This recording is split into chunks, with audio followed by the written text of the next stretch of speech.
তবে আজকে আমি জানি না আমার আলোচনায় আপনারা খুশি হবেন না বেজার হবেন, এটা আল্লাহ তাআলা ভালো জানে।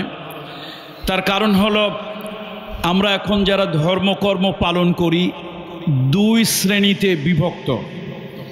এক শ্রেণী হলো অতি বাড়াবাড়ি, আর এক শ্রেণী হলো অতি ছাড়াছাড়ি। এখন আমরা যে বিষয়টা পালন করি, আমরা যে বিষয়ের প্রতি ভক্ত, অনুরক্ত, ডিভোটেড, অথবা আমার আইডিওলজি, আমার আদর্শ, আমার মানহাজ, আমার মাযহাব, আমার মাসলাক, এই অনুযায়ী যেটা আছে আমি চরম বাড়াবাড়ি করি সেটা করার ক্ষেত্রে। আবার আমার মানহাজ, আমার মাযহাব, আমার মাসলাক, আমার আদর্শ, আমার আইডিওলজির সাথে মেলে না ধর্মীয় কোনো বিষয়, ওইটার ক্ষেত্রে আমি চরম তুচ্ছ তাচ্ছিল্য অবজ্ঞা প্রদর্শন করি। বাস্তব কথাটা এরকম কিনা বলুন আপনারা? তাহলে হয় অতি বাড়াবাড়ি অথবা অতি ছাড়াছাড়ি। তো আমি জানি না আজকে আমার কথায় আপনারা কতটুকু সন্তুষ্ট হবেন বা অসন্তুষ্ট হবেন, আল্লাহই ভালো জানেন। ইসলামী ফাউন্ডেশন কর্তৃপক্ষ তারাও হয়তো চিন্তা করবে যে পীর সাহেব দাওয়াত দিলাম, মাগার এই জাতীয় পীর কেন দাওয়াত দিলাম। আসলে আবেগে কথা বলবো না, কথা বলবো কোরআন এবং হাদিসের আলোকে। যেখানে কোরআন এবং হাদিস পাওয়া যাবে না সেখানে নির্ভরযোগ্য ইতিহাস বা ঐতিহাসিকদের তথ্যের আলোকে যে কোনো বিষয় মূল্যায়ন করা উচিত কোন হিসাবে বলুন তো? কোরআন এবং হাদিস দিয়ে। যেই ক্ষেত্রে কোরআন এবং হাদিস পাওয়া যাচ্ছে না অথবা এই ব্যাপারে সুস্পষ্ট কোনো বক্তব্য কোরআন হাদিসে নাই, যেমন কোরআন অবতীর্ণ বন্ধ হয়েছে, রসুল আকরাম সাল্লাল্লাহু আলাইহি ওয়াসাল্লাম মুন্তাকিল হয়েছেন, এই ধুলির ধরা ত্যাগ করে তিনি তার রফিকে আলা মহান আল্লাহ তাআলার সাথে মিলিত হওয়ার জন্য তিনি মুন্তাকিল হয়েছেন, ইন্তেকাল করেছেন, মৃত্যুবরণ করেছেন। এরপর তো ওহী বন্ধ, ওহীর দরজা বন্ধ। তাহলে হুজুরের ইন্তেকালের পরে ওহীর আশা করা সম্ভব নয়। হুজুরের ইন্তেকালের পরে রসুলুল্লাহর হাদিস পাওয়া যাবে না, কিন্তু খোলাফায়ে রাশেদার হাদিস পাওয়া যাবে। আল্লাহর হাবিবের সান্নিধ্যে থেকে যাদের জীবন ধন্য হয়েছে এবং যারা পৃথিবীর মানুষের ভিতরে সর্বশ্রেষ্ঠ মানুষ হিসাবে স্বর্ণাক্ষরে যাদের নাম লেখা হয়েছে সে সকল সাহাবীদেরকে পাওয়া যাবে। রসুলের ইন্তেকালের পরে তাদের কাজ, তাদের কথাও আমাদের কাছে দলিল। কি কথা ঠিক নয় কি? কিন্তু দেখা গিয়েছে যে আমরা অনেক কাজ করি আসলে যার নির্ভরযোগ্য কোনো ভিত্তি নাই। তো এই জন্য আমি বলছি যে আমি আজকে কথা বলবো কোন বিষয়ের উপরে? আখেরি চাহার সোমবা। এটা একটা রিলিজিয়াস টার্মোলজি, এটা একটা ধর্মীয় পরিভাষা। আখেরি চাহার সোমবা এটা কোনো কোরআন এবং হাদিসের কথা নয়, এটা একটা ধর্মীয় পরিভাষা।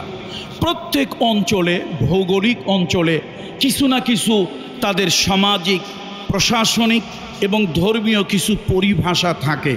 আমরা হচ্ছি ভারতীয় উপমহাদেশের লোক। ইন্ডিয়া, পাকিস্তান, বাংলাদেশ, নেপাল, শ্রীলঙ্কা, বার্মা, এই অঞ্চলের মুসলমানেরা দীর্ঘদিন যাবৎ তারা একটা আলাদা সংস্কৃতি, সভ্যতা লালন করে আসছে। আলহামদুলিল্লাহ এই উপমহাদেশে ইসলামের দাওয়াত এসেছে।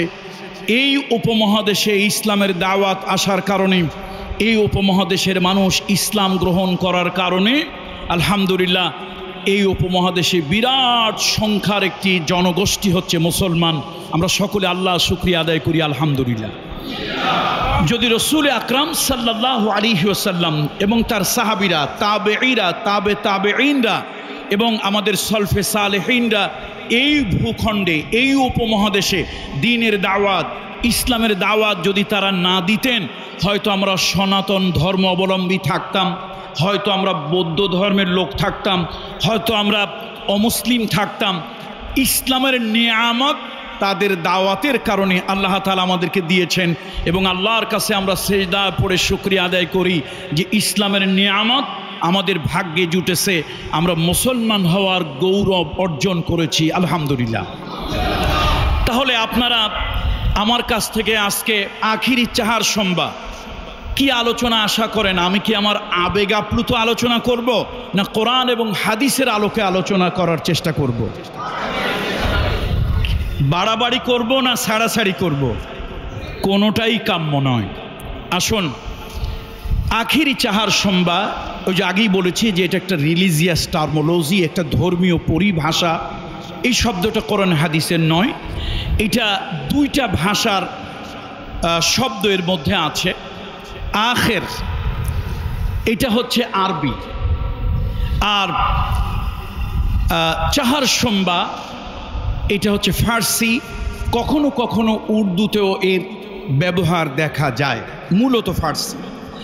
তাহলে আখের বা আখেরি এটা হচ্ছে আরবির থেকে এসেছে, শেষ। আর চাহার সম্বা ফার্সি অনুযায়ী হচ্ছে বুধবার। তাহলে এই টার্মোলজিটা হচ্ছে শেষ বুধবার, আখেরি চাহার সম্বা, শেষ বুধবার। আমাদের এই ভারতীয় উপমহাদেশের অনেক বড় একটা জনগোষ্ঠী, একটা অনেক বড় পপুলেশন, তারা এই আকীদা, এই বিশ্বাস তারা লালন করে যে মুহাম্মদ রাসূলুল্লাহ সাল্লাল্লাহু আলাইহি ওয়াসাল্লাম অসুস্থতার মধ্যে তিনি শেষ বুধবার সুস্থ হয়েছিলেন এবং পরবর্তীতে তিনি আবার অসুস্থ হয়ে মুন্তাকিল করেছেন, ইন্তেকাল করেছেন, আল্লাহ তাআলার দরবারে চলে গিয়েছেন। এই বিশ্বাসের মধ্যে কিছুটা সঠিক আছে, আবার কিছুটা ভ্রান্তিও আছে। আমি আগেই বলেছি, দেখুন, আবেগ দিয়ে সব কিছু করা উচিত নয়। আবেগ থাকবেই। আমার আব্বা টেকেরহাটের পীর সাহেব মরহুম দেলওয়ার হোসেন আনসারী নওয়ারাল্লাহু মারকাদাহু ওয়া জাআলাল জান্নাতা মাসওয়াহু, তিনি একটি মাঝে মাঝে একটা উদাহরণ বলতেন যে দেখো, আবেগ হলো পাগলা ঘোড়া। আবেগ হলো পাগলা ঘোড়া, তাকে শরীয়তের লাগাম দিয়ে নিয়ন্ত্রণ করো। আপনার ঘোড়া যত দামি হোক, আপনার ঘোড়ার যতই বংশীয় আভিজাত্য থাক, আপনার ঘোড়া যত বড় রাজা বাদশাদের হোক, সেই ঘোড়ার যদি লাগাম না থাকে তাহলে সেই ঘোড়া আপনার নিয়ন্ত্রণের বাহিরে চলে যাবে। ওই ঘোড়া আপনার কাজে আসবে না, বরং উল্টো ওই ঘোড়া আপনার বিপদের কারণ হয়ে যাবে। তাহলে ঘোড়া যত ভালোই হোক, নন্দনীয় হোক, সে ঘোড়ার নিয়ন্ত্রণ করার জন্য আপনার হাতে কি থাকতে হবে? লাগাম থাকতে হবে। সুতরাং আপনার আমার মধ্যে আবেগ থাকবে। আমরা মানুষ, আবেগ যে থাকবে না তা নয়। আচ্ছা, আবেগ না থাকলে বাপ কি কখনো ছেলেকে জবা করতে পারে? সৈয়দনা ইব্রাহিম খলিলুল্লাহ ইসমাইল জবিহুল্লাহকে জবা করেছিলেন কি করেননি? কি করেছিলেন না করেননি? অনেকে বলে করেননি, আমি কিন্তু এটার পক্ষে না, আমি বলবো করেছিলেন। ফালাম্মা আসলামা وتله للجبين وناديناه أي يا إبراهيم قد صدقت الرؤيا إنا كذلك نجزي المحسنين। তাহলে ইব্রাহিম খলিলুল্লাহ কিন্তু জবা অবশ্যই তার সন্তানকে করেছেন, ইসমাইলকে। 1% এক বিন্দু জাররা পরিমাণে কোনো শোভা সন্দেহ নাই, কোনো মেকি আর্টিফিশিয়ালিটি এর মধ্যে নাই। বাস্তবিকই তিনি কাকে জবা করেছিলেন? ইসমাইলকে জবা করেছিলেন, কোনো সন্দেহ নাই। তবে হ্যাঁ, মাঝখানে আল্লাহ একটা ঘটনা ঘটিয়েছিলেন। ওয়াফাদাইনাহু বিযিবহিন আযীম। তিনি জবা ঠিকই করেছিলেন, বাট আল্লাহ তাআলা ছুরিকে গলা কাটতে দেননি, এবং আল্লাহ তাআলা রুহুল আমিন জিবরাইলকে হুকুম দিয়েছিলেন, যাও ইব্রাহিমের অজান্তে ইসমাইলকে সরিয়ে দাও, তার ছুরির নিচে একটি জান্নাতি দুম্বা পেশ করো। তাহলে ইব্রাহিম খলিলুল্লাহ ইসমাইলকে জবা করেছেন না করেননি? 100% করেছে। এক বিন্দু পরিমাণে সন্দেহ করা, উল্টাপাল্টা কথা বলার কোনো সুযোগ নেই। তাহলে আবেগ না থাকলে বাপ কি কখনো পুত্রকে জবা করতে পারে? এই আবেগটা কার প্রতি ছিল? আল্লাহর প্রতি আবেগ ছিল। সুতরাং বন্ধুরা, আবেগ থাকবে, সম্মানিত মুসল্লিরা, আবেগ থাকবে। আবেগ না থাকলে শীতের দিনে, মাঘ মাসের কনকনে শীতে কারো পক্ষেই ফজরের সলাতটা বা জামাত মসজিদে এসে আদায় করা সম্ভব নয়। এই আবেগটা হলো আল্লাহর প্রতি, দ্বীনের প্রতি, জান্নাতের প্রতি, রাসূলুল্লাহর সুন্নতের প্রতি তার একটা আবেগ। সুতরাং আবেগ থাকবে। এখন আমরা আবেগের বশবর্তী হয়ে অনেক কাজ করি, কিন্তু একবারই চিন্তা করলাম না আমি যে কাজটা করছি এই কাজটার পিছনে কোনো হুজ্জত, কোনো দলিল, এই কাজটার পিছনে, এই কাজের পিছনে, আমলের পিছনে আল্লাহ তাআলার কোনো নির্দেশ, মুহাম্মদ রাসূলুল্লাহ সাল্লাল্লাহু আলাইহি ওয়াসাল্লামের কোনো সুন্নাহ এ ব্যাপারে আছে কি নাই? আপনারা কি আমার প্রতি অসন্তুষ্ট হচ্ছেন? আবেগ ভালো জিনিস না খারাপ জিনিস? অবশ্যই ভালো জিনিস, কিন্তু যত ভালোই হোক তাকে কি দিয়ে নিয়ন্ত্রণ করতে হবে? শরীয়তের লাগাম দিয়ে। কি দিয়ে নিয়ন্ত্রণ করতে হবে? যেমন ধরুন একটা উদাহরণ দিচ্ছি। আচ্ছা, আরবি চাঁদের মাস 32-31 দিন হওয়ার কি কোনো সম্ভাবনা আছে? ফেব্রুয়ারি মাসের মতো 28 দিনেরও কি হওয়ার সম্ভাবনা আছে? এটা স্থায়ী আল্লাহ তাআলা কর্তৃক নির্ধারিত আকাশের ঝুলন্ত ক্যালেন্ডার। হয় হবে 29 দিন, না হলে কয় দিন? 31 হওয়ার সম্ভাবনাও নেই, 28 হওয়ার কোনো সম্ভাবনা। এটা একদম বাস্তবতা, এটাই রিয়ালিটি, এটা রিয়েল ফ্যাক্টস। এখন আমি রোজা রাখা শুরু করলাম, ভিতরে একটা আবেগ হলো, মাশাআল্লাহ বলেন না মাশাআল্লাহ। ভিতরে একটা আবেগে আসলো, মনে মনে একটা নিয়ত করে ফেললাম, আল্লাহ জীবনে পাপ, অপকর্ম, খারাপ কাজ যা কিছু করি না কেন, আল্লাহ তাআলা আপনার সাথে একটা ওয়াদা করে ফেললাম, জীবন যাক অথবা থাক, এই রমাদানের একটা রোজাও ছাড়বো না, পুরা করে ছাড়বো। একটা রোজাও ছাড়বো না। কি করে ছাড়বো? পুরা করে ছাড়বো। তো পুরা করার অর্থ হলো কয়টা করব? 30টা করব। হঠাৎ দেখা গেল 29 তারিখ রাতের বেলায়, সন্ধেবেলায় হেলাল মানে নতুন চাঁদ উদয় হয়েছে। তাহলে এই চাঁদ আমাদেরকে বলছে আগামীকাল থেকে বা আজকে সন্ধ্যা থেকে কোন মাস? শাওয়াল। আচ্ছা বলেন তো আমার রোজা কয়টা হয়েছিল? এখন আবেগে আমি যদি 30টা রোজা চিন্তা করি, রোজাই তো পাপের কাজ না, ওয়া আনতা সুমু খায়রুল লাকুম ইন কুনতুম তা'লামুন, রোজাই তো, আমি তো আর পাপ করব না। নিয়ত পাকা করে ফেললাম, আগামীকালকে রোজাও রাখবো, 30টা রমাদানের রোজা পুরা করব। কি করা যাবে না? কেন ভাই, আমি কি কোনো গুনার কাজ করলাম, পাপের কাজ করলাম? বলে আপনার আবেগ ঠিক আছে, কিন্তু শরীয়তের কি নাই? শরীয়তের কি নাই বলুন, একটু বলুন। আমার আবেগ ঠিক আছে, কিন্তু কি ঠিক নাই? শরীয়তের হুকুম এখানে ঠিক নাই। অর্থাৎ আগামীকালকে অর্থাৎ শাওয়ালের প্রথম দিন আল্লাহর পক্ষ থেকে জিয়াফত, আজকে আনন্দ করতে হবে, কোনো ধরনের রোজা রাখা যাবে। তাহলে আবেগ নিঃসন্দেহে ভালো জিনিস, কিন্তু সেই আবেগটা কখনই যেন কিসের বাহিরে না যায়। তাহলে আজকে আমরা কি নিয়ে কথা বলতেছি? ইসলামী ফাউন্ডেশন আমাকে দাওয়াত দিয়েছে কোন বিষয়ের উপর কথা বলার জন্য? আখেরি চাহার সম্বা। তাহলে আখেরি চাহার সম্বা নিয়ে কি আমরা আবেগ তাড়িত হয়ে কথা বলবো, না বাস্তব কোরআন হাদিস এবং ইতিহাসমুখী কথা বলবো? অসন্তুষ্ট হবেন? মনে মনে চিন্তা করবেন, এইরকম পীর আর দাওয়াত দেওয়া যাবে না। কেন? পীর মানেই তো একটু আবেগে কথাবার্তা বলতে হবে, একটু ঝুলির থেকে বের করে কিছু নিজের ইচ্ছা মতো মন গড়া কিছু কথাবার্তা বলতে হবে, পাবলিকের আবেগ আর ইমোশন নিয়ে খেলতে হবে। এরকম খেলা ইসলামী শরীয়তে জায়েজ নয়। এরকম খেলা ইসলামী শরীয়তে কি নয়? জায়েজ নয়।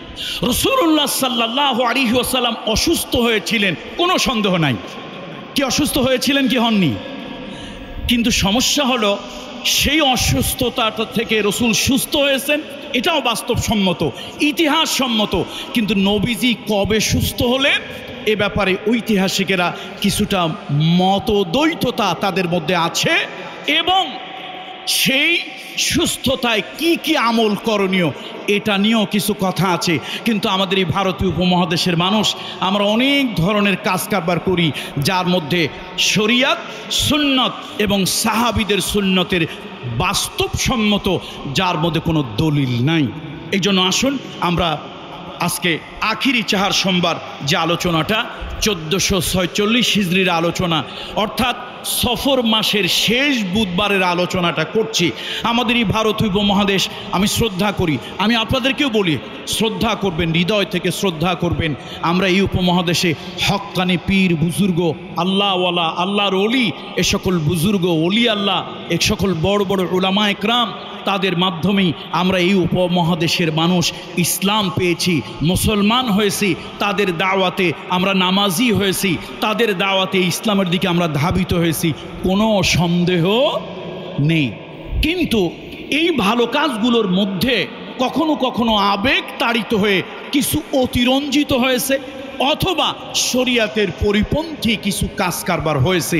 আল্লাহ তাআলা তার থেকে আমাদেরকে ক্ষমা করুন। আল্লাহ তাআলা সহি রাস্তায় আমাদেরকে চলার তৌফিক আল্লাহ তাআলা দান করুন। তাহলে আখিরি চাহার সম্ভব আমাদের সমাজে প্রচলিত যে টার্মোলজি, অর্থাৎ প্রচলিত যে ধর্মীয় পরিভাষা, আখেরি বলুন, আখেরি চাহার সম্ভব, এটা দুটি ভাষার দুটি শব্দের সমন্বয়। একটি হলো আরবি ভাষার একটি শব্দ, আরেকটি হচ্ছে কোন ভাষা? ফার্সি ভাষার একটি শব্দ। দুই ভাষার দুটি শব্দ একত্রিত হয়ে একটি কালিমা, একটি সেন্টেন্স, একটি বাক্য, একটি টার্মোলজি, একটি পরিভাষা হয়েছে আখিরি চাহার সম্ভব। মুহাম্মদ রাসূলুল্লাহ সাল্লাল্লাহু আলাইহি ওয়াসাল্লাম অসুস্থ হয়ে পড়েছিলেন এবং এই সফর মাসের শেষ বুধবার হাবিবে কিবরিয়া রহমাতুল্লিল আলামিন তিনি সুস্থ হয়েছিলেন। দেখুন, আমরা ইতিহাসের ক্ষেত্রে যখন যাই, আপনাদের সকলকে বলি, আমি আগেই বলেছি যে আমরা ভিন্ন ভিন্ন মানহাজ, ভিন্ন ভিন্ন মাসলাক, ভিন্ন ভিন্ন মাযহাবের লোক আমরা এখানে থাকব, এটাই স্বাভাবিক, কি বলেন তাই না? ভিন্ন ভিন্ন চিন্তা চেতনার লোক থাকব। কিন্তু আমাদের একটি বিষয় মনে রাখতে হবে, ইসলামী ইতিহাসের ব্যাপারে আমরা দুজন লোকেকে যথেষ্ট আমরা তাদের উপরে নির্ভর করতে পারি। হাদিসের ক্ষেত্রে হাফেজ ইবনে হাজার আসকালানি নওয়ারাল্লাহু মারকাদাহু ওয়া জাআলাল জান্নাতা মাসওয়াহু, আপনারা বলেন আল্লাহুম্মা আমিন, যিনি হাদিসের ইমাম ছিলেন এবং পৃথিবীতে আজ পর্যন্ত বুখারী, সহিহ বুখারীর যত ব্যাখ্যা হয়েছে, আজ থেকে 750 বছর আগে হাফেজ ইবনে হাজার আসকালানি যেই ব্যাখ্যা করেছেন সহিহ বুখারীর, আল্লাহু আকবার, আল্লাহু আকবার, আল্লাহু আকবার, পৃথিবীতে হাজার হাজার সহিহ বুখারীর ব্যাখ্যা গ্রন্থ হয়েছে, লেকচার হয়েছে, বক্তৃতা হয়েছে, সহিহ বুখারীর ব্যাখ্যা বিশ্লেষণ হয়েছে। আজ পর্যন্ত হাফেজ ইবনে হাজার আসকালানি নওয়ারাল্লাহু মারকাদাহু ওয়া জাআলাল জান্নাতা মাসওয়াহু, তার মতো এত সুন্দর, চমৎকার, অথেন্টিক আর কেউ করতে পারেনি। আল্লাহু আকবার, আল্লাহ তাকে উত্তম জাযা দান করুন, বলেন আল্লাহুম্মা আমিন। তিনি হলেন হাদিসের ক্ষেত্রে। আবার তফসির জগতে আলহামদুলিল্লাহ হাজার হাজার তফসির কোরআনুল কারীমের হয়েছে এবং কিয়ামত যতদিন না হয় পৃথিবীতে কালামুল্লাহ শরীফের তফসির হতেই থাকবে, হতেই থাকবে, হতেই থাকবে। এরপরও কালামুল্লাহ শরীফের তফসির যেন শেষ হবে না। আল্লাহু আকবার, আল্লাহু আকবার, আল্লাহু আকবার, শেষ হবে না। কিন্তু একজন তফসির জগতের এক মহান ইমাম, তিনি হচ্ছেন হাফেজ ইবনে কাসির রাহিমাহুল্লাহু তাআলা নওয়ারাল্লাহু মারকাদাহু ওয়া জাআলাল জান্নাতা মাসওয়াহু। তাহলে আমরা যে যে মানহাজের হই, যে যে মাযহাবের হই, যে যে মাসলাকের হই, যে যে আদর্শের হই না কেন, এই দুইজন ব্যক্তির প্রতি আমরা মোটামুটি শ্রদ্ধা রাখি। কি বলেন আপনারা? এই দুইজনের প্রতি আমরা কি রাখি বলুন তো? শ্রদ্ধা রাখি।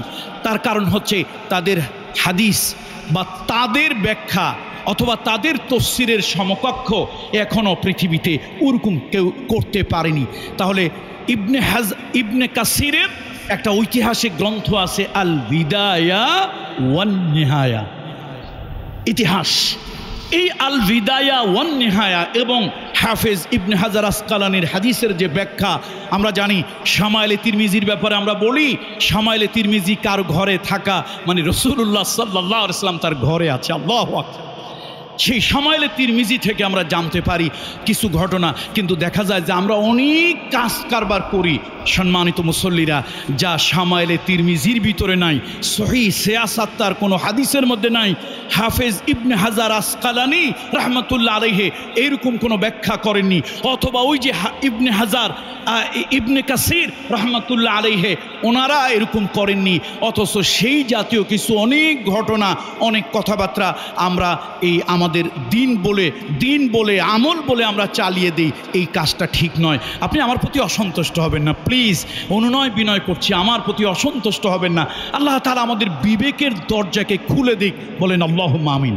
আমরা যেন সত্যকে সত্য হিসাবে, আল্লাহুম্মা আরিনাল হাক্কা হাক্কান, আল্লাহ আপনি আমাকে সত্যকে সত্য হিসাবে দেখার তৌফিক দান করেন। আল্লাহ আপনি আমাকে মিথ্যাকে বাতিলকে বাতিল হিসাবে, মিথ্যাকে মিথ্যা হিসাবে দেখার তৌফিক আপনি আমাকে দান করেন। আখিরি চাহার সোমবার ব্যাপারে আমাদের বক্তব্য হলো, রাসূল আকরাম বলেন না সাল্লাল্লাহু আলাইহি ওয়াসাল্লাম, আমাদের ভালোবাসার নবী, আমাদের কলিজার নবী, আমাদের মোহাব্বতের নবী, আল্লাহু আকবার, যিনি হাবিবে কিবরিয়া, যিনি স্বয়ং আল্লাহ তাআলার বন্ধু, আল্লাহর হাবিব, আল্লাহর কাছের, আল্লাহর প্রিয়, সেই প্রিয় নবী মুহাম্মদ রাসূলুল্লাহ সাল্লাল্লাহু আলাইহি ওয়াসাল্লাম তিনি অসুস্থ হয়ে পড়েছিলেন। একটা দীর্ঘমেয়াদী অসুস্থতা রাসূল আকরাম সাল্লাল্লাহু আলাইহি ওয়াসাল্লামের 11 হিজরিতে ছিল, অর্থাৎ মদনী জীবনের শেষের দিকে হুজুর ইন্তেকাল করেন, মুন্তাকিল হন আল্লাহর নবী 12 রবিউল আউয়াল। তো 12 রবিউল আউয়াল সোমবার, এ ব্যাপারে ঐতিহাসিকরা একমত। জন্ম নিয়ে বিভিন্ন ঐতিহাসিক বিভিন্ন মন্তব্য করেছে, এটা আজকে না, যদি সিরাত প্রোগ্রামে বাইতুল মুকাররমে আল্লাহ তাআলা আপনাদের সাথে দেখা করায় সেই দিন সিরাতের কথা, আজকে যেহেতু আমরা আখিরি চাহার সোমবার নিয়ে কথা বলবো, তো এই জন্য আমরা অন্যদিকে যাব না। তাহলে ধরুন 12 তারিখ, কি বার? সোমবার। এটা আলহামদুলিল্লাহ ঐতিহাসিকরা একেবারে মোস্ট অফ দেম, যারা ঐতিহাসিক যারা আছেন তাদের একেবারেই 90%, 95% অথবা 99%-এর অভিমত যে রাসূলুল্লাহ সাল্লাল্লাহু আলাইহি ওয়াসাল্লাম 12 রবিউল আউয়াল সোমবার মুন্তাকিল হন। আচ্ছা, তাহলে 12 তারিখ রবিউল আউয়াল মাসের 12 তারিখ যদি সোমবার হয়, এর আগে কি কোনো বুধবার আছে না নাই? তাহলে সেই মাসটা কোন মাস হবে? কোন মাস হবে বুঝতেছেন না? রবিউল আউয়াল মাসের 12 তারিখ যদি সোমবার হয়, তাহলে 12 তারিখের আগে কোনো বুধবার আছে না নাই? আছে না? আমাদের কিন্তু লজিক যেটা, সাধারণ যুক্তিতে ওইটা বলে মাসের হলো 12 তারিখ, বারটা কি বার? তাহলে বারটা যদি সোমবার হয়, তারিখটা যদি 12 তারিখ হয়, তাহলে এই মাসে এই সোমবারের আগেও বুধবার আছে কি? এটা কি যুক্তিতে বলে না বলে না? তাহলে সফর মাসের শেষ বুধবার যদি ফাতিহা কি আখিরি চাহার সোমবার হয়, তাহলে তো এটা শেষ বুধবার হয় না, বুধবার তো আরো একটা আছে। কি আপনাদের কি কথাটা বুঝে আসছে না আসছে না? সফর মাসের বুধবার, কিন্তু বুধবার তো আরো একটা আছে। আমি বলছি বুধবার তো আরো একটা আছে, আমি বলছি বুধবার তো আরো একটা আছে। ওই এই বুধবারটা হলো কোন মাসের? না সফর মাসের। আর আরেকটা বুধবার যে আমি আসি বারবার বলতেছি, এটা কোন মাসের বলতেছি? তাহলে রাসূলুল্লাহ সাল্লাল্লাহু আলাইহি ওয়াসাল্লামের জীবনের শেষ বুধবার যদি হয়, তাহলে সফর মাসের বুধবারটা হতে কি বলেন পারে না। আমরা তাহলে এই টার্মোলজি ব্যবহার করতে পারি, আখিরি চাহার সোমবার, এই টার্মোলজি ব্যবহার করতে পারি যে এইটা হচ্ছে সফর মাসের শেষ বুধবার। কি বলেন আপনারা? এটা কোন মাসের শেষ বুধবার? তাহলে রাসূলুল্লাহর জীবনের শেষ বুধবার যারা আমরা বলি, কথাটা আপনার দৃষ্টিতে, আমার তো অত লেখাপড়া নাই, অত জ্ঞান নাই, অত বড় শিক্ষিত আমি নই, আপনাদের দৃষ্টিতে কথাটা শুদ্ধ না অশুদ্ধ? শুদ্ধ? অশুদ্ধ। কিন্তু যদি সফর মাসের শেষ বুধবার হয় তাহলে তো শুদ্ধ, তাহলে নিঃসন্দেহে শুদ্ধ না। আমি বলছি এটা নিয়ে ভারতীয় উপমহাদেশে কত ধরনের কথা তো একটা না, কথা হাজারটা আছে। এই আজকের দিনে হুজুর, মোল্লা, মৌলবী, মুন্সিদেরকে দাওয়াত দিতে হবে, খতম পড়াতে হবে, ওনারা আবার পানি দিয়ে যাবেন, ফু দিয়ে, সেই পানি দিয়ে গোসল করতে হবে। আমি বলছি আবেগ ভালো, আবেগের নাম পাগলা ঘোড়া, তাকে নিয়ন্ত্রণ করতে হবে শরীয়তের লাগাম দিয়ে। এই জন্যই 49 নম্বর সূরা আল্লাহ তাআলা জলদ গম্ভীর সারে আল্লাহ তাআলা ইরশাদ করেছেন, লা তুকাদ্দিমু বাইনা ইয়াদাইল্লাহি ওয়া রাসূলিহি, লা তুকাদ্দিমু বাইনা ইয়াদাইল্লাহি ওয়া রাসূলিহি ওয়াত্তাকুল্লাহ ইন্নাল্লাহা সামিউন আলিম। লা তুকাদ্দিমু, অগ্রণী হয়ো না, আগ বাড়িয়ে যেও না অর্থাৎ মন গড়া তোমার থেকে কিছু করিও না, বাইনা ইয়াদাইল্লাহি ওয়া রাসূলিহি, আল্লাহ এবং রাসূলুল্লাহর সামনে। তাহলে আল্লাহর হুকুম যেখানে আছে, রাসূলুল্লাহর বিধান যেখানে আছে, কামরুল ইসলাম সাঈদ যত বড়ই পীর হোক, দেশি পীর, বিদেশি পীর, আন্তর্জাতিক পীর, সারা পৃথিবীর পীর, মঙ্গল গ্রহের পীর হোক, তার আদেশ নিষেধ, রাসূলুল্লাহর আদেশ নিষেধ যেখানে আছে, আল্লাহর আদেশ নিষেধ যেখানে আছে, সেখানে চলে না, সে যদি মঙ্গল গ্রহেরও ইসলামী স্কলার হয়। একমত না দুই মত? এই জন্য বলছি যে আমাদের অনেক কিছু আমরা করি, নিজেদের মন গড়া করি। আমাদের দেশে আলহামদুলিল্লাহ এখন অনেক বইপত্র হয়েছে, যখন ছিল না মকসুদুল মমিনী আমরা পড়েছি, এরকম কিছু বারোসানদের কিছু ফজিলত আমরা পড়েছি। আমি দোষ দেব না, এই বইগুলিকে আমি শ্রদ্ধা করি, যারা লিখেছেন তাদের প্রতিও শ্রদ্ধা। আল্লাহ তাআলা তাদেরকে জাযা দান করুন, ভুল ত্রুটি ক্ষমা করুন, আল্লাহ তাদেরকে বেশ নসিব করুন। তখন ছিল না বিদায়, ওই বইগুলি ছিল আমাদের চলার পথের সাথী। আলহামদুলিল্লাহ এখন পৃথিবীতে উন্নত হাদিসের এমন কোনো কিতাব নাই যার বাংলা এখন বাংলাদেশে নাই। কি আপনারা আলহামদুলিল্লাহ বলবেন না? তাহলে আমরা আলেম ওলামাদের মতো অত বড় শিক্ষিত না হতে পারলেও আমরা অন্তত এই হাদিস দেখে, তফসির দেখে আমরা কিছু পড়াশোনা করে নিজেরাও বুঝতে পারি। এই জন্য আসুন, রাসূলুল্লাহ সাল্লাল্লাহু আলাইহি ওয়াসাল্লাম ইন্তেকালের আগে অবশ্যই সুস্থ হয়েছেন, কোনো সন্দেহ নাই। তবে হাফেজ ইবনে হাজার আসকালানী রহমতুল্লাহ আলাইহে এবং ইবনে কাসির রহমতুল্লাহ আলাইহে তাদের বর্ণনা অনুযায়ী যে দিনটা ছিল সেটা হলো বৃহস্পতিবার। কোন বার? আর আমরা পালন করছি কোন বার? বুধবার, চাহার সোমবার, বুধবার পালন করছি। তো যা হোক, এই বিষয়গুলোর মধ্যে আমরা কোরআন এবং হাদিস অনুযায়ী যে কাজটা করতে পারি সেটা হলো কিছু দান খায়রাত আমরা করতে পারি। এটা সব সময়ের জন্য একটা সওয়াবের কাজ। কিন্তু আমরা ইসলামী এরকম কোনো দিবসে এরকম কোনো আমল করব না যার সুনির্দিষ্ট কোনো বক্তব্য কোরআন এবং হাদিসের মধ্যে নাই। আপনি আমার কথায় অসন্তুষ্ট হবেন, কিন্তু হলেও আল্লাহ তাআলা কি দায়িত্ব দিয়েছেন? আল্লাহ তাআলা দায়িত্ব দিয়েছেন হক কথা জনতার সামনে তুলে ধরার জন্য। কথা ঠিক কিনা বলুন? হক কথা তুলে ধরার জন্য। সুতরাং আবেগ ভালো জিনিস, কিন্তু আবেগ দিয়ে শরিয়ত চালানো যাবে না, আবেগ দিয়ে ইসলাম চালানো যাবে না, আবেগ দিয়ে আল্লাহর বিধান চালানো যাবে না। আল্লাহর বিধানকে চালাতে হবে আল্লাহ তাআলার কোরআন দিয়ে, নবিয়ুনা সাইয়্যিদুনা কুদওয়াতুনা মুহাম্মদ রাসূলুল্লাহ সাল্লাল্লাহু আলাইহি ওয়াসাল্লাম হাদিস দিয়ে। এই জন্য আল্লাহর নবী বলেছেন, রহমতের নবী বলেছেন, আলাইকুম বিসুন্নতি ওয়া সুন্নতি খুলাফায়ে রাশিদিন আল মাহদিয়িন। ও আমার উম্মতেরা, তোমাদের জীবন চলার জন্য হলো আমি নবী মুহাম্মদুর রাসূলুল্লাহ, আমার জীবনের সুন্নাহ, আমি যা করেছি ওই সুন্নতের আমলগুলি তোমাদের জন্য। আর আমি যেদিন থাকবো না তোমাদের জন্য আমার চার খলিফা। কোন চার খলিফা? যারা নাকি মাহদিয়িন, যারা নাকি সৎ পথ প্রাপ্ত, যারা নাকি সত্যিকারে আল্লাহর হেদায়েত প্রাপ্ত, এমন চার খলিফার সুন্নত আমি তোমাদের জন্য রেখে যাচ্ছি। আল্লাহু আকবার। বিশ্বনবী বলেন, আম্মাজান আয়েশা থেকে হাদিসখানা বর্ণিত, সহিহ মুসলিমের হাদিস, আম্মাজান আয়েশা থেকে হাদিস বর্ণিত, সহিহ মুসলিমের হাদিস, মান আমিলা আমালান লাইসা আলাইহি আমরুনা ফাহুয়া রাদ্দুন। মান আমিলা আমালান লাইসা আলাইহি আমরুনা ফাহুয়া রাদ্দুন। সহিহ মুসলিমের হাদিস। আর হাদিস বর্ণনা হয়েছে আম্মাজান আয়েশা থেকে। আল্লাহ নবী বলেছেন, বিশ্ব নবী বলেছেন, ইমানদারের কলিজা জীবনের থেকে দামি। নবী বলেছেন, ভালোবাসার নবী বলেছেন, নবীদের যিনি সর্দার সেই নবী বলেছেন, তোমরা যে কাজ করো ওই কাজের মধ্যে, তোমরা যে আমল করো ওই আমলের ভিতরে আমি নবী মুহাম্মদুর রাসূলুল্লাহ, আমার যদি কোনো নির্দেশ না থাকে, আমার কোনো নির্দেশনা যদি না থাকে, ফাহুয়া রদ্দুন, তাহলে ওই আমল পরিত্যাজ্য, ওই আমল পরিত্যাজ্য, ওই আমল পরিত্যাজ্য।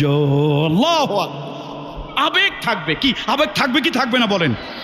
আমরা আবেগ অবশ্যই থাকবে, আবেগ শূন্য হব না, কিন্তু সব সময় আবেগ যতই হোক আবেগটাকে কারে দিয়ে নিয়ন্ত্রণ করব? অর্থাৎ কোরআন এবং কি দিয়ে বলুন? কোরআন এবং হাদিস দিয়ে। যদি কোরআন হাদিস না পাওয়া যায় তাহলে কি দিয়ে? আল্লাহর নবীর সাহাবীরা ছিলেন। আল্লাহু আকবার, আল্লাহু আকবার। আমাদের জীবন রাসূলুল্লাহর কদমে কোরবানি হোক, আমাদের মা বাপের জীবন রাসূলুল্লাহর কদমে কোরবানি হোক। আমরা যতই ভালোবাসি রাসূলুল্লাহ সাল্লাল্লাহু আলাইহি ওয়াসাল্লামকে, তার সাহাবীদের থেকে পৃথিবীতে কেউ বেশি ভালোবাসতে পারেনি, পারবেও না। আমার বাপ অসুস্থ, আমার ঘরের লোকজনই তো তার সেবায় আগে এগিয়ে আসবে। আমার ঘরের লোকজন যদি সুযোগ না পায় তো আমার বাড়ির পাশের স্বাস্থ্য ভাই, আমার যারা আছে প্রতিবেশী, তারা এগিয়ে আসবে। আমার বাবা অসুস্থ, আমাদের খবর নাই, আমাদের স্বাস্থ্য ভাই বাড়ির প্রতিবেশী তাদের জানা নাই, ওই পাশের গ্রামের একজনের ঘুম নাই। কথা কি বুঝতেছেন না বুঝেন নাই? এখন রাসূলুল্লাহ সাল্লাল্লাহু আলাইহি ওয়াসাল্লাম কবে অসুস্থ হলেন প্রত্যেকটা তো ইতিহাসে আছে। আল্লাহর হাবিব ইন্তেকাল করলেন, বনু সাকাওয়াতে হুজুরকে নিয়ে যাওয়া হলো। আল্লাহর হাবিবকে গোসল মোবারক দিলেন। হুজুরকে কাপড় রেখে গোসল দেওয়া হবে না হুজুরের কাপড় খুলে গোসল দেওয়া হবে, এমন কোনো একটা বিষয় নাই যে উম্মতের জন্য তা নাই। আল্লাহু আকবার, বলেন আল্লাহু আকবার। আমরা এমন কোনো ধর্ম পালন করি না যে আমাদের ধর্মে সুনির্দিষ্ট কোনো বিধান নাই। রাসূল সাল্লাল্লাহু আলাইহি ওয়াসাল্লাম ইন্তেকাল করলেন, কোথায় করলেন, কোন জায়গা করলেন সেটাও কোরআন শরীফের 49 নম্বর সূরা, কোরআন শরীফের 49 নম্বর সূরা, সূরাটার নাম হলো হুজুরাত। সূরাটার নাম কি? ইংরেজিতে বলে the inner apartment, the chamber. দেখেন, যেই কক্ষের ব্যাপারে ওহী নাজিল হয়েছে, আল্লাহ তাআলা সেই কক্ষের মধ্যেই রাসূলুল্লাহ সাল্লাল্লাহু আলাইহি ওয়াসাল্লামকে ইন্তেকাল দিয়েছেন, মুনতাকিল হয়েছেন হাবিবে কিবরিয়া এমন একটা জায়গায় যেই রুমে ওহী আসছে, যে রুমে কি আসছে, ওহী আসছে, এরকম একটা জায়গায় ইন্তেকাল হয়েছে। রাসূলুল্লাহর দেহ মুবারক, জিসম মুবারক রুমের মধ্যে আছে। সাহাবীরা চিন্তায় পড়লেন, বিশাল একটা ইসলামী সাম্রাজ্য, একটা নতুন ইসলামী স্টেট, রাষ্ট্র পরিচালনা করতে গেলে নানান ধরনের প্রতিকূলতা আছে, আবার কিছু দুর্বৃত্ত আছে, সুযোগ সন্ধানী আছে। রাষ্ট্রের বিভিন্ন সময়ে তারা সুযোগের সদ্ব্যবহার করার চেষ্টা করে। এটা নিয়ে বিভিন্ন ধরনের চিন্তা শুরু হয়ে গেল। মসজিদে নববীর হারাম থেকে উত্তর পশ্চিম কোণে ছিল একটা প্রভাবশালী গোত্র বনু সাকাফা। সে বনু সাকাফা, সেখানে রাসূলুল্লাহ সাল্লাল্লাহু আলাইহি ওয়াসাল্লামের এখন ইন্তেকালের পরে কিভাবে হুজুর আকরাম সাল্লাল্লাহু আলাইহি ওয়াসাল্লামকে গোসল দেওয়া হবে, কারা গোসল দেবে, কাপড়টা কি হুজুরের দেহ মোবারকে থাকবে না হুজুর আকরাম সাল্লাল্লাহু আলাইহি ওয়াসাল্লামের দেহ মোবারক থেকে কাপড়টা খুলে গোসল করা হবে, গোসল যে করানো হবে কি দিয়ে, কোন জায়গার পানি দিয়ে, কোথার থেকে পানি আসবে, গোসলটা করাবে কে, প্রত্যেকটা জিনিস উম্মতের জন্য নির্দিষ্ট হয়ে আছে। সুতরাং উম্মত আবেগী হইয়া তোমার কোনো আমল করার প্রয়োজন নাই। আছে কি নাই এগুলো স্পষ্ট আছে। সুতরাং রাসূল আকরাম সাল্লাল্লাহু আলাইহি ওয়াসাল্লাম, আল্লাহর নবী অসুস্থ হয়ে পড়েছিলেন সফর মাসে। এই অসুস্থতার মধ্যে আল্লাহর নবী সুস্থ হলেন, হাবিবে কিবরিয়া সুস্থ হলেন, রাসূলুল্লাহ সুস্থ হলো। সাহাবীদের কাছে মনে হলো আকাশের চাঁদটা তাদের হাতে এসে পেয়েছেন তারা। সাহাবীদের মধ্যে আনন্দের বন্যা। আমার নবী হৃদয় দিয়ে যারা ভালোবাসে, উহুদের ময়দানের কথা চিন্তা করেন। একজন মহিলা শুধু দৌড়াচ্ছে, কেউ বলেছেন তার নাম হলো হেন্দ বিনতে আমর বিন সাবেত, তার নাম ছিল বনু সালামার তিনি গোত্রপতির স্ত্রী ছিলেন। কেউ বলেছেন, আর কোন ঐতিহাসিকরা বলেছেন না, তার নাম হেন্দ ছিল না। ওই মহিলা দৌড়াচ্ছে, সাহাবীরা লোকেরা জিজ্ঞেস করলো, ও মহিলা তুমি যাচ্ছ কোথায়? মহিলা বলছে আমি ওহুদের দিকে যাচ্ছি। যায়া কোনো লাভ নাই, যায়া কোনো লাভ নাই, তোমার কলিজার টুকরা তরতাজা যে যুবক সন্তান এসেছিল ওহুদের ময়দানে শহীদ হয়ে গেছে। মহিলার চোখ বেয়ে ঝরঝর করে পানি পড়ে। মহিলা কাঁদে আর বলে, শোনো, কে শহীদ হয়েছে আমি শুনতে চাই না, আমি জানতে চাই, শুনতে চাই। আমার নবী মুহাম্মদ রাসূলুল্লাহ সাল্লাল্লাহু আলাইহি ওয়াসাল্লাম, আমার নবী, আমার হাবিবে কিবরিয়া কেমন আছে, আমার নবী কেমন আছে এটা আমি জানতে চাই। একজন বলছে তোমার স্বামী তো শহীদ হয়ে গেছে। তিনি বলছেন, শোনো, আমার স্বামী শহীদ হয়ে গেছে, আমি তো ওইটা শোনার জন্য যাচ্ছি না, আমি জানতে চাচ্ছি, আগে বলো আমার হাবিবে কিবরিয়া রহমতের নবী, কলিজাত থেকে যারা বেশি ভালোবাসি, আমার হাবিবে কিবরিয়া কি এখনো জীবিত আছে না মুনতাকিল হয়েছে? আপনারা জানেন তবুকের যুদ্ধের সময়ের কথা। রাসূলুল্লাহ সাল্লাল্লাহু আলাইহি ওয়াসাল্লাম লম্বা ইতিহাস, আমি তো এখন ওই ইতিহাস বলবো না। তবুকের যুদ্ধের সময় রাসূলুল্লাহ বলেন, শোনো, এই দুঃসময়ে দুর্দিন চলতেছে, দুর্ভিক্ষ চলতেছে, প্রচণ্ড গরম, এই সিচুয়েশনে আমার কিছু যুদ্ধে যাওয়ার জন্য, বাহিনী প্রেরণ করার জন্য টাকা পয়সা দরকার। যার যা আছে সে তাই দিল, কেউ কানের ফুল, কেউ নাকের দুল খুলে দিল, যার যা এটা দিল। একজন মহিলা ছোট্ট একটা দুধের বাচ্চা নিয়ে আসছে, ছোট্ট একটা দুধের বাচ্চা রাসূলুল্লাহর সামনে পেশ করলো। আল্লাহর নবী জিজ্ঞেস করলেন, তোমার এই বাচ্চা দিয়ে কি করব? আমি তো কোনো আনন্দ ভ্রমণে যাচ্ছি না। মহিলা কাঁদতেছে আর বলছি, ইয়া রাসূলুল্লাহ, আমি তো একটা নিয়ত করেছিলাম যে আল্লাহর নবী পরবর্তী কোনো যুদ্ধে গেলে হাবিবে কিবরিয়াকে আমি একটা ঢাল এবং একটা তরবারি উপহার দেব। যুদ্ধে যেতে হলে কি লাগে ভাই? অস্ত্র লাগে না? ওই যে আমরা ছোটবেলায় বলতাম, কি শীতের দিনে বস্ত্র আর যুদ্ধে গেলে অস্ত্র। শীতের দিনে বস্ত্র, যুদ্ধে গেলে এই দুইটা ছাড়া যে যায় সে কি ভালো সুস্থ মানুষ? সে তো পাগল। শীতের দিনে বস্ত্র লাগবে, যুদ্ধে গেলে অস্ত্র লাগবে। এখন মহিলা বলছে, ইয়া রাসূলুল্লাহ, আমি তো নিয়ত করেছিলাম আমার আর কিছুই নাই, আমি নিয়ত করেছিলাম রাসূলুল্লাহকে আমি একটা ঢাল আর তরবারি, একটা অস্ত্র দেব। হুজুর আপনি জানেন আমার সন্তান নাই, আমার স্বামীও জিহাদে শহীদ হয়ে গেছে, আমি একটা বিধবা মহিলা, এই দুধের বাচ্চাটা আছে, কোনো বেলা খাই কোনো বেলা খাই না। হুজুর আমার এত কষ্ট অভাব যে আমি হাজার চেষ্টা করেও একটা ঢাল অথবা একটা তরবারি কিনতে পারলাম না। এখন আমার নিয়ত তো সহি যে আমি নবীকে দেব। শেষে হুজুর আমি এই বাচ্চাটা নিয়ে আসছি, ইয়া রাসূলুল্লাহ, আমার এই বাচ্চাটা তীর চালাতে পারবে না, তবে তীরের আঘাত খেতে পারবে। আমার এই বাচ্চাটা ঢাল ধরতে পারবে না, তবে ঢাল হিসেবে ব্যবহার হবে। আমার এই বাচ্চাটা তরবারি হিসেবে আঘাত করতে পারবে না, তবে তরবারির আঘাত খেতে পারবে। ইয়া রাসূলুল্লাহ, ইয়া রাসূলুল্লাহ, আল্লাহর হাবিবকে কোনো কাফের যদি তীর মারে আর আমার রহমতের নবীকে সেভ করার জন্য কোনো ঢাল যদি না পাওয়া যায়, আমার এই দুধের বাচ্চাটাকে সামনে ধরলে আমার বাচ্চার শরীরে তীর এফোড় হয়ে যাবে, তবু রহমতের নবী রহমাতুল লিল আলামিন তার গায়ে তীরের খোসা লাগবে না। তাহলে বলেন তো সাহাবীদের ভালোবাসাটা কেমন ছিল? আপনার আমার ভালোবাসার সাথে সেই ভালোবাসার তুলনা হয়?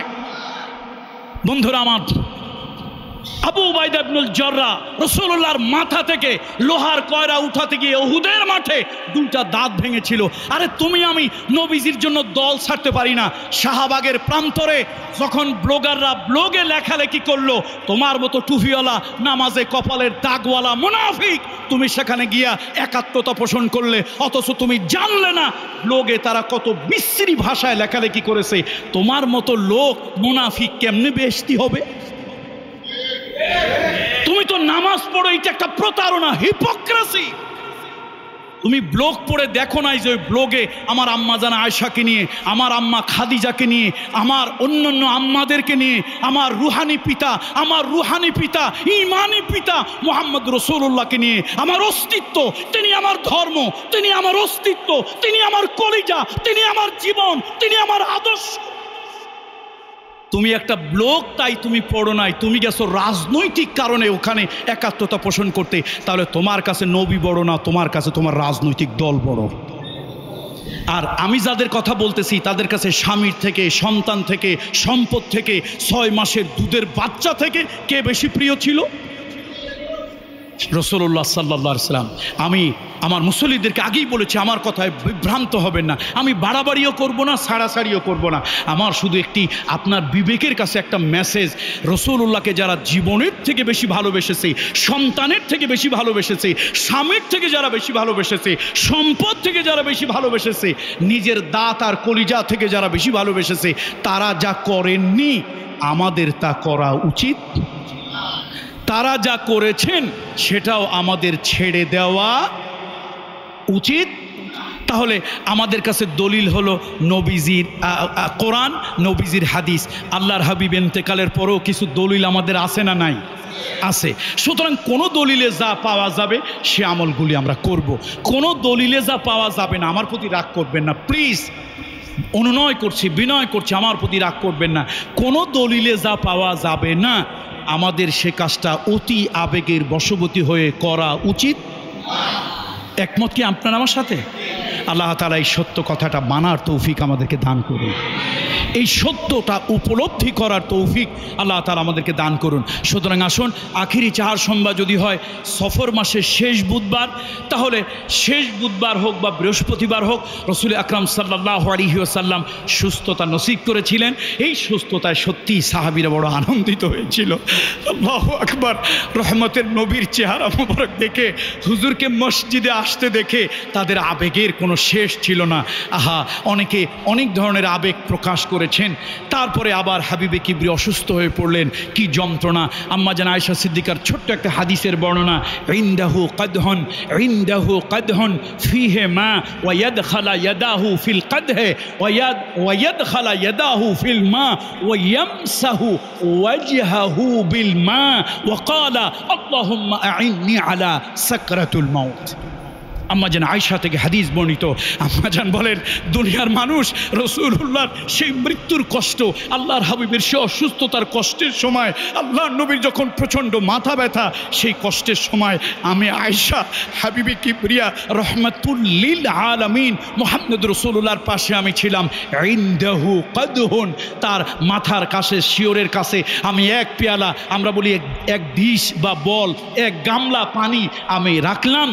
ওয়ায়াদখালা ইয়াদাহু ফিল মা, নবীজি তার হাত মোবারক ওই পানির মধ্যে, ওই পেয়ালার ভিতরে ঢুকিয়ে দিতে লাগলেন।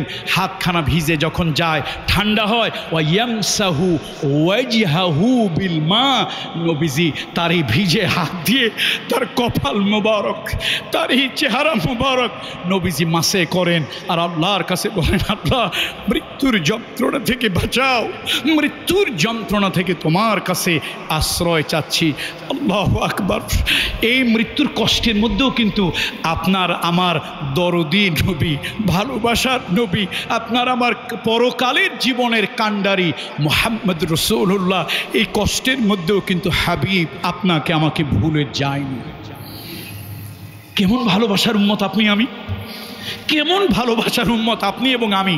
এত কষ্টের মধ্যেও কিন্তু আল্লাহর হাবিব আপনাকে আমাকে ভুলে যায়নি। সুতরাং আসুন, আমরা রাসূলুল্লাহ সাল্লাল্লাহু আলাইহি ওয়াসাল্লাম তার ইন্তেকালের পূর্বে শেষবারের মতো তিনি সুস্থতা নসিব করেছিলেন। আর এমনি তো অনেক সময় অনেক বিপদে নবী পড়েছেন, অসুস্থও হয়েছেন, এগুলো ইতিহাস স্বীকৃত। যেমন প্রথম তার বিপদটা ছিল কাবার চত্বরে, তার পিঠের উপরে নাড়ি ভুড়ি চাপিয়ে দেওয়া হয়েছিল এবং অনেক ঐতিহাসিকরা অভিমত ব্যক্ত করেছেন আর মাত্র কয়েক সেকেন্ড, ফিউ সেকেন্ড যদি তার মাথার উপরে, ঘাড়ের উপরে সে নাড়ি ভুড়ি থাকতো, তাহলে আল্লাহর হাবিব এই দুনিয়ায় থাকতেন না, তিনি ইন্তেকাল করতেন, মারা যেতেন। আরশে আজিমের ফয়সালা তিনি পৃথিবীতে বেঁচে থাকবেন, এই জন্য আল্লাহ তাআলা আল্লাহর আরশের ফয়সালায় আল্লাহ তাআলা তাকে কি করেছিলেন? বাঁচিয়ে রেখেছিলেন। এটা তার জন্য একটা বিপদ ছিল।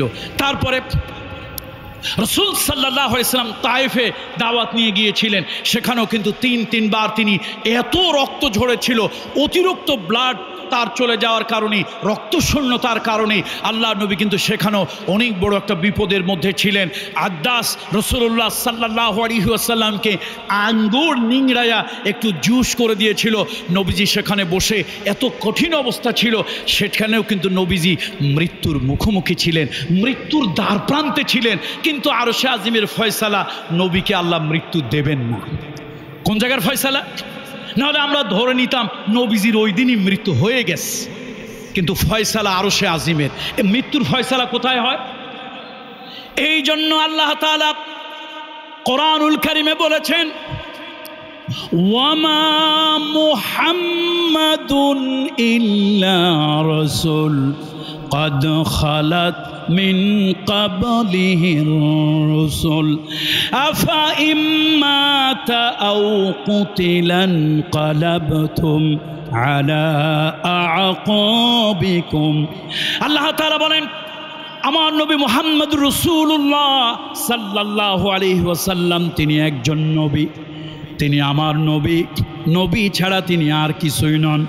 আমার নবী যদি মারা যায় অথবা আমার নবীকে যদি কোনো দিন বিদ্বেষী, ধর্ম বিদ্বেষী, নবী বিদ্বেষী আমার নবীকে যদি হত্যা করে ফেলে, তোমরা কি দিন থেকে, তোমরা কি ইসলাম থেকে দূরে সরে যাবে নাকি? যারা আল্লাহর গোলামি করো, আল্লাহর দিনে আল্লাহর গোলামি করো, নবীজির অনুসরণ যারা করো, নবীজি যদি ইন্তেকাল করে, নবীজি যদি মুনতাকিল হয়, অথবা আল্লাহ না করুন কোনো বিদ্বেষী, কোনো জালিম, কোনো কাফের, কোনো ধর্ম বিদ্বেষী হাবিবে কিবরিয়া রহমতের নবীকে যদি হত্যা করে, আল্লাহ বলেন তোমরা দিন থেকে দূরে সরে যাবে না। কেউ যদি দিন থেকে দূরে সরে যায়, আল্লাহ তাআলা তার মুখোপেক্ষী নন। নবীজি ইন্তেকালের পর অথবা আল্লাহর নবীকে কোনো জালিম, কাফের, বিদ্বেষী হত্যা করার পরেও যারা আল্লাহর নবীর অনুসরণ করে, আল্লাহ বলেন এদেরকে আল্লাহ তাআলা উত্তম প্রতিদান দেবেন। আল্লাহু আকবার। আল্লাহ তাআলা তাদেরকে উত্তম প্রতিদান দেবেন। সুতরাং মুহাম্মদ রাসূলুল্লাহ ইন্নাকা মাইয়িতুন ওয়া ইন্নাহুম মাইয়িতুন। আল্লাহ তাআলা সূরা আনকাবুতের ভিতরে 30 নম্বর আয়াতে আল্লাহ বলেছেন, হে নবী আপনি ইন্তেকাল করবেন, আপনি এই তারাও ইন্তেকাল করবে, অর্থাৎ পৃথিবীতে কেউ চিরস্থায়ী থাকবে না। কুল্লু নাফসিন যায়িকাতুল মাউত। মৃত্যু হচ্ছে মানুষের জীবনের ইউনিভার্সাল ট্রুথ। আল্লাযী খালাকাল মাউত ওয়াল হায়াত। দেখেন আল্লাহ তাআলা শব্দ চয়ন, আল্লাহ তাআলা আমাদের মতো যদি কলেজ বিশ্ববিদ্যালয় পড়া হতো তাহলে আল্লাহ বলতেন আল্লাযী খালাকাল হায়াত ওয়াল মাউত। কিন্তু আল্লাহ তাআলার জাতে পাক, আল্লাহ তাআলা আহকামুল হাকিমিন, আল্লাহ তাআলা হচ্ছেন সকল জ্ঞানের আধার, সকল জ্ঞানের মালিক হলেন আল্লাহ। এই জন্য আল্লাহ কথা উল্টায় বলেছেন আল্লাযী খালাকাল মাউত ওয়াল হায়াত। তিনি সৃষ্টি করেছেন মৃত্যু এবং জীবন।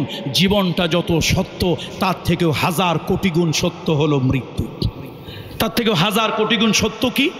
সুতরাং হাবিবে কিবরিয়া রহমতের নবী, নবীদের নবী, নবীদের সর্দার, নবীদের বাদশাহ, নবীদের ইমাম, সমস্ত আম্বিয়া আলাইহিমুসসালাতু ওয়াসসালামদের কিয়ামতের ময়দানে সাক্ষী আমার হাবিব ইন্তেকাল করবে।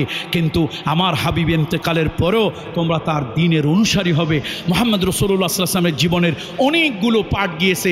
তিনি তায়েফের জমিনে ইন্তেকালের পরিস্থিতিতে চলে গিয়েছিলেন, কিন্তু আরশে আজিমের ফয়সালা হয়নি, তিনি ইন্তেকাল করেননি।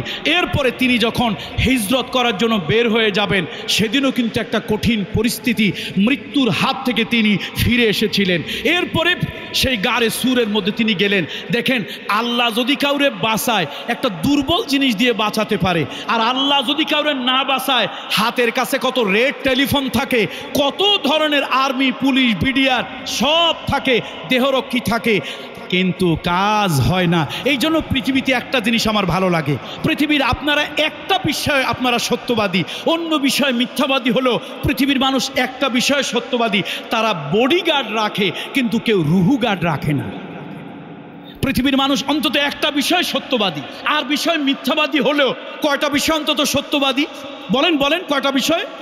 আচ্ছা, পৃথিবীতে বডিগার্ড নাম শুনছেন, রুহু গার্ড নাম শুনছেন?